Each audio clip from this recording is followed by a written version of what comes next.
1900 kepada Nyonya Ovingsur. Ibu sudah tahu betapa hati kami senantiasa ingin akan pergi ke Eropa.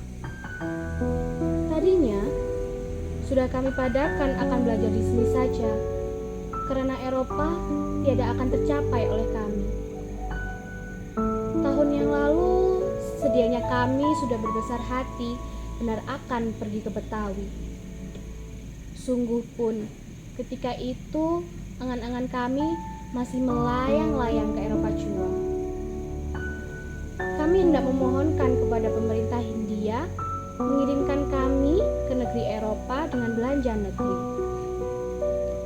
Rukmini akan belajar menggambar dan melukis patung, supaya di kemudian hari dapat memberikan tenaga untuk menghidupkan lagi seni Hindia ini. Ialah salah satu upaya memakmurkan rakyat. Adikku, yang seorang lagi akan belajar di sekolah rumah tangga, supaya kemudian dapat mengajarkan kepada gadis-gadis yang bakal menjadi ibu. Apa faedah berhemat? Suatu kepandaian yang perlu benar dipelajari oleh rakyat Jawa yang tak tahu akan sakit hidup dan gila kebagusan yang berlebih-lebihan. Dan aku sendiri akan belajar menjadi guru, supaya dapat mengajarkan kepada gadis-gadis yang bakal jadi ibu. Lain daripada pengetahuan, pun juga arti kasih dan adil, seperti sudah kami ketahui karena orang Eropa. Pemerintah hendak memakmurkan Pulau Jawa, hendak mengajar rakyat pandai berhemat, dan hendak memulainya dengan pegawainya. Apa gunanya memaksa orang laki-laki menyimpan uang apabila yang perempuan pemegang rumah tangga tiada tahu akan harga uang itu? Pemerintah hendak memajukan, mencerdaskan orang Jawa, dan dimulainya memaksa lapisan atas, ialah lapisan bangsawan, belajar bahasa Belanda. Bukankah sekarang bila hendak mengangkat seseorang dari kalangan itu jadi amtenar, kepintaran orang itu sudah diperhatikan benar-benar. Tetapi sudah cukuplah bila hanya ada kecerdasan pikiran itu saja. Bila dengan sebenarnya hendak memajukan peradaban, maka haruslah kecerdasan pikiran dan kecerdasan budi sama-sama dimajukan. Dan siapakah yang lebih banyak dapat berusaha memajukan kecerdasan budi itu? Siapakah yang lebih banyak dapat membantu mempertinggi derajat manusia? Ialah perempuan, ibu. Karena pada haribaan si ibu itulah manusia itu mendapat didikannya yang mula-mulanya sekali. Oleh karena di sanalah pangkal anak itu belajar merasa, berpikir, berkata. Dan didikan yang pertama-tama sekali pastilah amat berpengaruh bagi penghidupan seseorang. Alangkah banyaknya tenaga yang sekiranya boleh berguna dan membawa rahmat bagi tanah dan bangsa, tinggal tiada terpakai oleh karena orang yang punya tenaga itu. Oleh karena congkak dan angkuhnya tiada sudi mempergunakannya. Orang bangsawan itu lebih suka papa dan menanggung sengsara daripada baik hidupnya.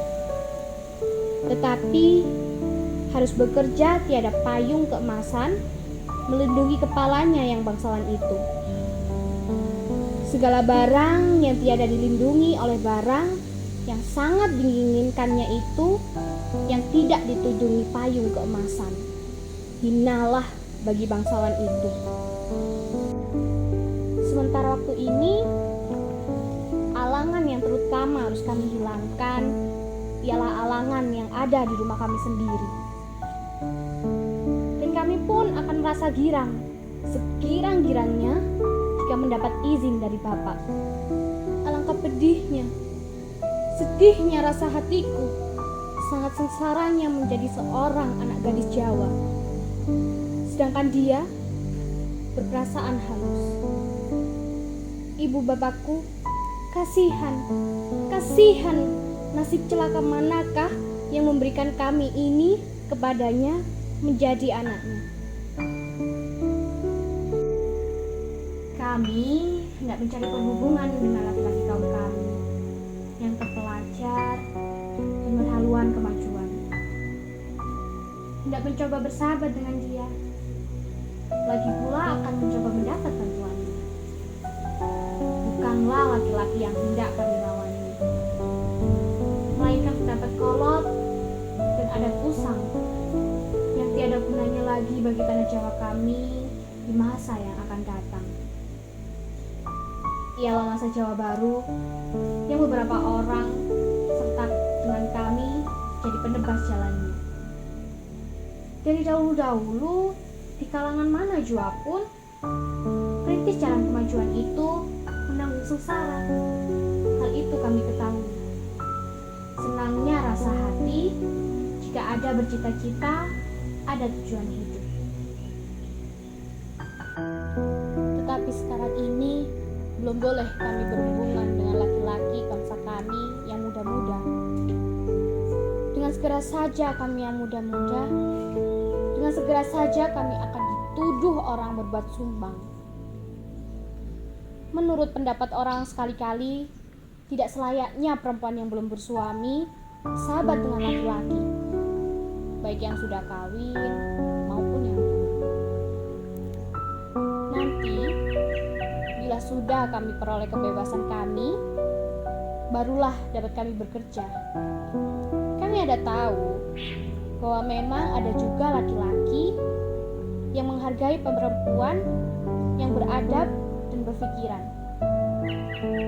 Ada aku dengar seorang pegawai negeri Bamiputra yang berpangkat tinggi mengatakan bahwa perempuan yang beradab dan terpelajar menjadi penolong dan pembantu yang berharga bagi laki-laki.